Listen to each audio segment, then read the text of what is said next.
창문 밖에 진달래 꽃잎이 바닥에 가득 떨어져 있었는데 아내가 떠나기 전에 다 치우지 못한 종이 조각 같았다. 3월 7일째인데 아직도 내가 끓이는 죽은 자꾸 물기만 했다.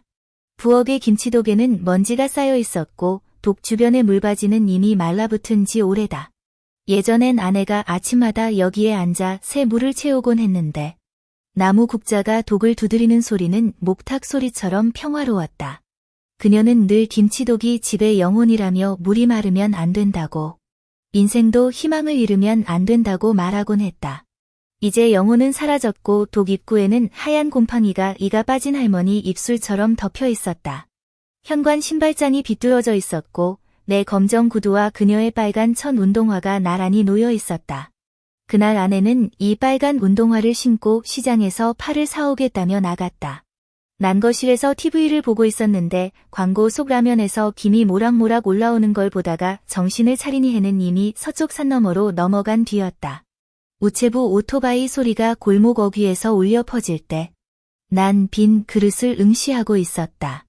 두꺼운 골판지 수포가 현관 매트 위에 덜컥 떨어졌다. 주소는 아내의 글씨체였지만 삐뚤삐뚤해서 그녀가 젊었을 때 자수하던 십자수가 생각났다. 테이프를 뜯을 때 손이 너무 떨려서 어제 씻지 못한 간장 얼룩이 손톱 사이에 남아 있었다. 신문지로 둘러싼 수포 속 사회면 헤드라인은 빗물에 불어났다. 폭우로 지하철 지연. 그건 그녀가 사라지기 전날이었는데 우산에 구멍이 났다고 투덜거리던 게 생생하다. 신문지 속에서 청색 보자기가 나왔는데 그녀가 항상 실구리를 넣어두던 그것이었다. 끈을 풀자 두 가닥 실끈이 서로 얽혀서 우리 인생처럼 풀리지 않는 매듭 같았다. 안에는 양말도 장갑도 아닌 빨간 끈으로 묶인 편지 뭉치가 있었다. 맨 위 편지의 수신일란에 이정우 씨라고 적힌 글씨는 물기가 번져 하늘구름처럼 푸르게 흐려져 있었다. 빨간 끈을 건드리려는 순간 현관 풍경이 울렸다. 열린 창문으로 들어온 바람이 식탁 위 춧가루를 일으켜 편지지 위에 떨어뜨렸다. 난 허겁지겁 편지를 품에 안았는데 마치 날아갈까 봐 두려운 것처럼 첫 번째 편지 봉투는 쉽게 열렸다. 누렇게 변한 편지지 가장자리는 마른 나뭇잎처럼 말려 있었지만 글씨는 힘있게 종이를 찢을 듯 박혀 있었다. 이정우 씨. 내가 멍청해서 혼자 살 줄 몰라 걱정이야. 옷장 맨 아래 상자에 양말 몇 켤레 넣어뒀으니까. 침실 깊숙한 옷장에는 발자국 그릴 만큼 먼지가 쌓여 있었다. 바닥에서 상자를 뒤적이던 내 무릎은 아내의 재봉틀 페달에 부딪혔다. 예전엔 그녀가 여기서 밤새도록 뜨개질을 하곤 했는데 책상 등 빛이 은발 위에 내리던 모습이 눈꽃처럼 아름다웠다. 상자 바닥에서 비닐봉지가 나왔고 캄포르 냄새가 코를 찌르며 세 켤레의 삐뚤삐뚤한 양말이 모습을 드러냈다. 이건 그해 겨울 내가 관절염으로 쓰러졌을 때 그녀가 야간경까지 만들어준 것들인데 다음날 그녀의 손가락 마디가 통통 부어올랐던 게 떠올랐다. 한 번 신어봤는데 너무 긴 것 같아. 편지 글은 계속 이어졌다. 내가 발목이 시리다고 해서 털실을 2바퀴 더 넣었어. 안 맞으면 뒷부분은 눈물에 번져 검게 얼룩져 있었다. 그날 밤 나는 양말을 신은 채 잠이 들었다. 털실이 발목을 간지럽히는 느낌은 그녀가 예전에 긁어주던 손동작 같았다. 꿈속에선 낡은 온돌방에서 아내가 신발 밑을 기워주는 모습이 보였다. 등불 불빛이 흔들리며 벽에 비친 그녀의 손 그림자가 오르내렸다. 이리 와. 그녀가 손짓하자 다가가자마자 이마를 탁 치며 말했다. 양말은 뒤집어 말리라고 몇 번이나 말했어. 웃음이 나려 했지만 목에 솜이 막힌 것처럼 숨이 탁 막혔다.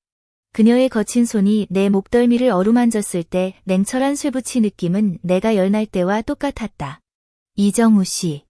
바람에 실려오는 그녀의 목소리. 빈집만 지키지 말고. 횡눈을 뜨니 커튼이 펄럭거리며 달빛이 창틈으로 스며들어 은빛 선을 그리고 있었다. 누군가의 손이 나를 부르는 것 같았다.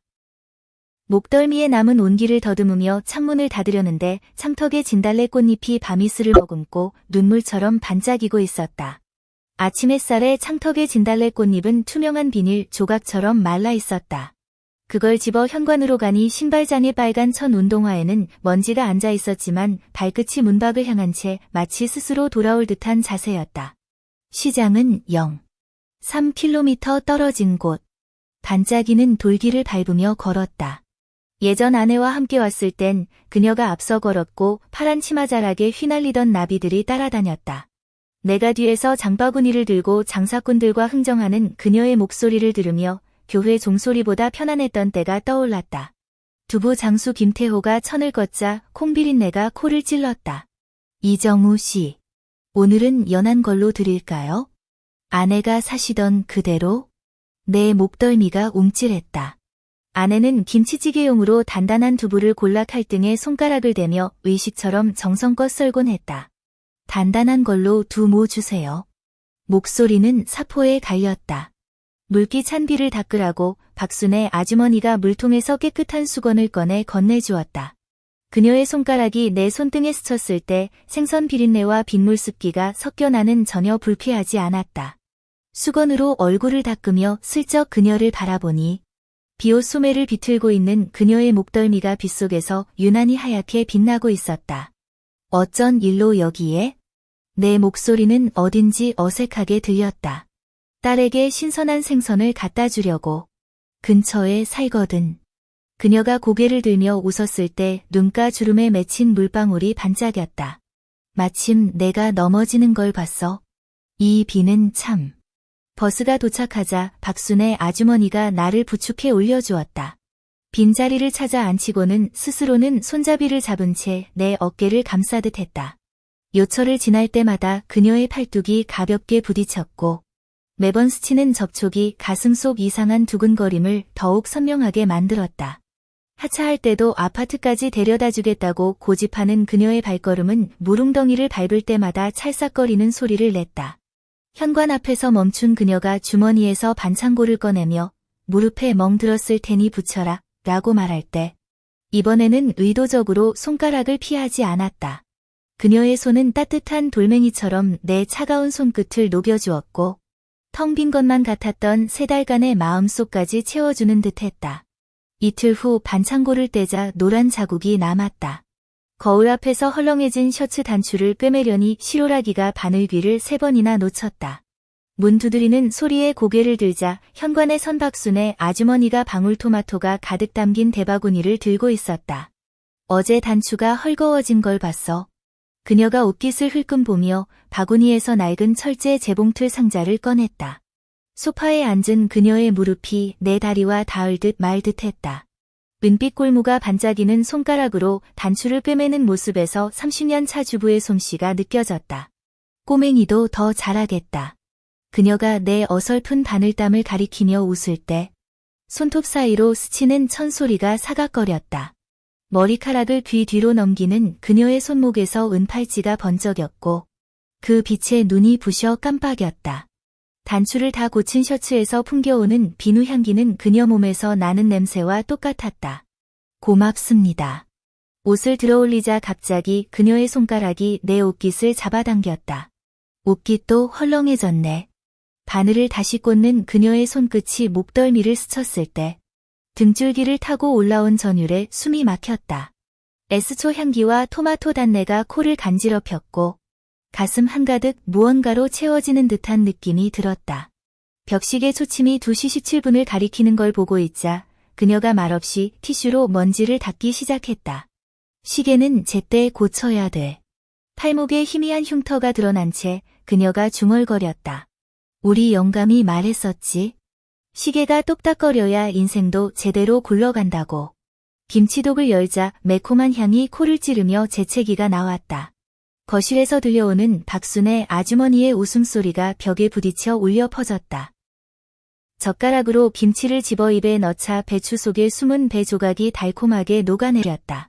작년 이맘때 아내도 이렇게 나를 바라보며 김치를 먹였던 기억이 스쳐 지나갔다. 우리 애기 만든 거랑 비슷해? 은골무를 손가락에 끼운 채 그녀가 물었다. 달아요. 내 대답에 그녀의 눈동자가 초롱초롱해졌다. 시장 이야기. 꽃집 사연. 오징어 사려던 청년 일화를 늘어놓는 목소리 속에서 점차 김치 맛이 밥동이처럼 배 속에서 따뜻하게 퍼져나갔다. 해가 질 무렵 그녀가 건넨 건전지로 시계를 다시 움직이자 초침이 미친 듯이 돌기 시작했다. 새벽에 찾아온 고열로 병원 신세를 지게 되었을 때 플라스틱 장갑을 낀 채 땀범벅이 된 박순의 아주머니가 나타났다. 김태호 사장님이 병원 간 거 봤다며? 그녀가 내 어깨를 감싸주자 거친 손바닥의 온도가 피부 아래로 스며들었다.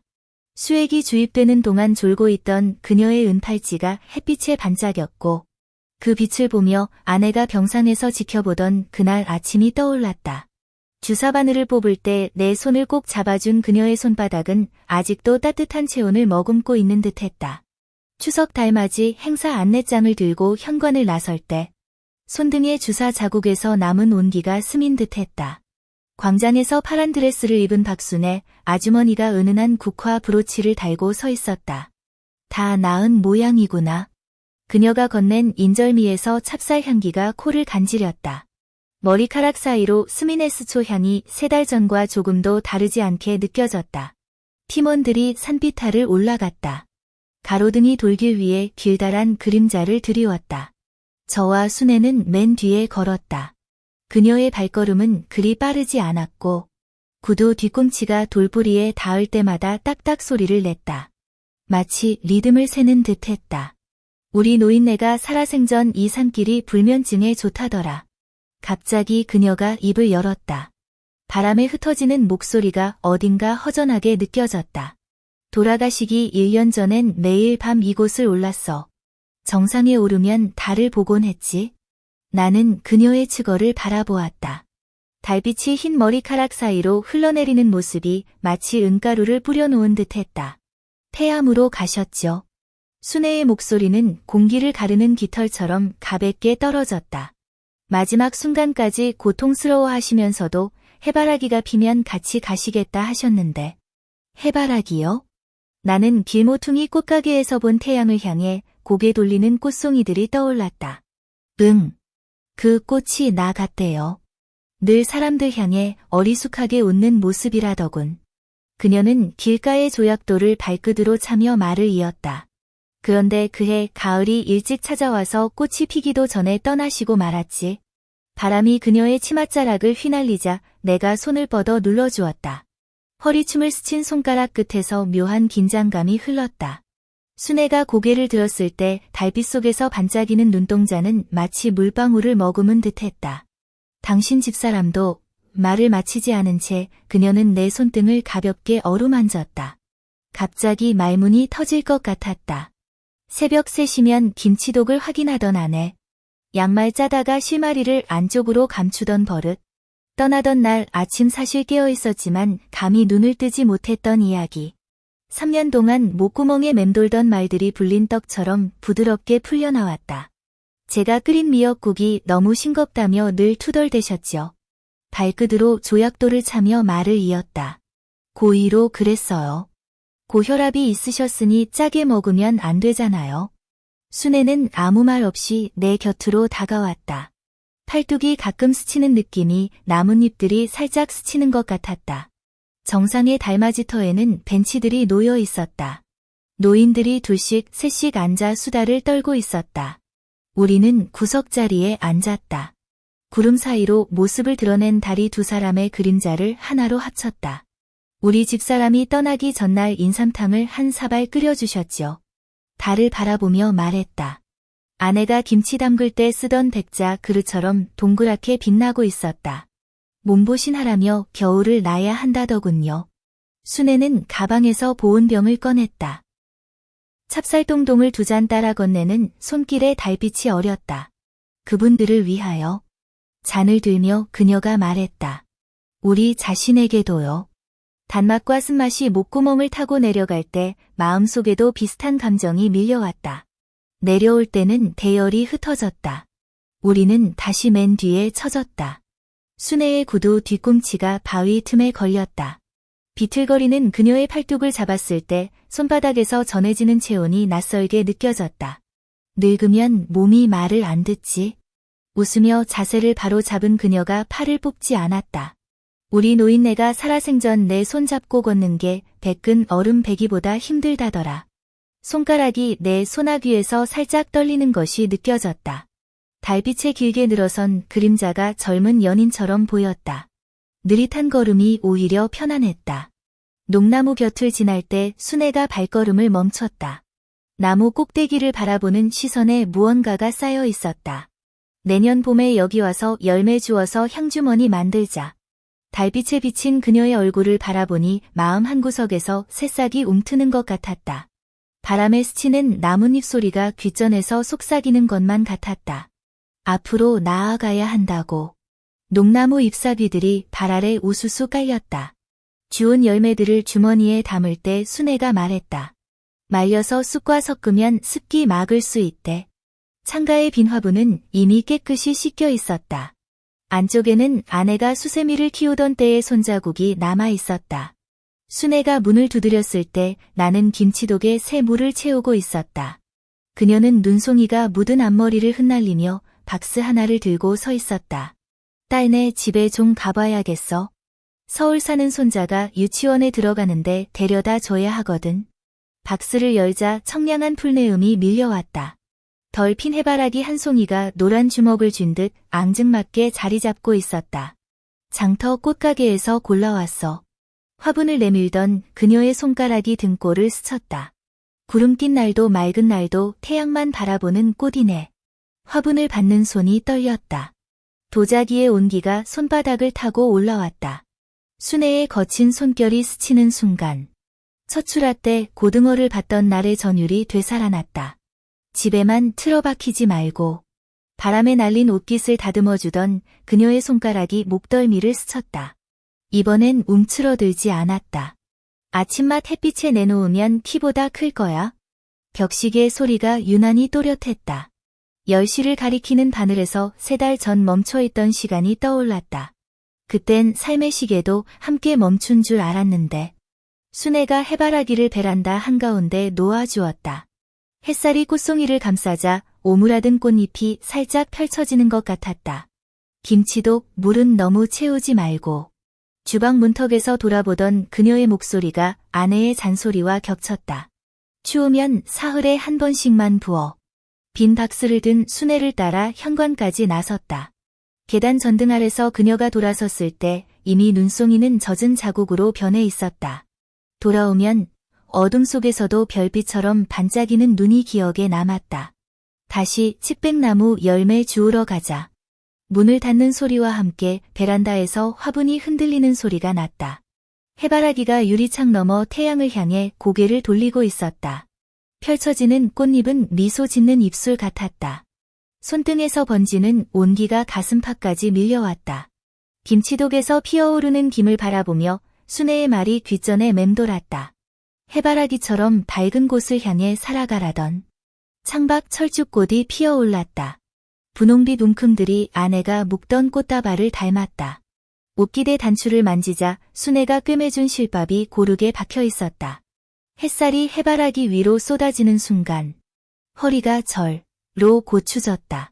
오랫동안 텅 비어있던 마음 한구석이 따뜻함으로 채워지는 것이 느껴졌다. 사람의 인생도 해바라기와 같다는 생각이 들었다.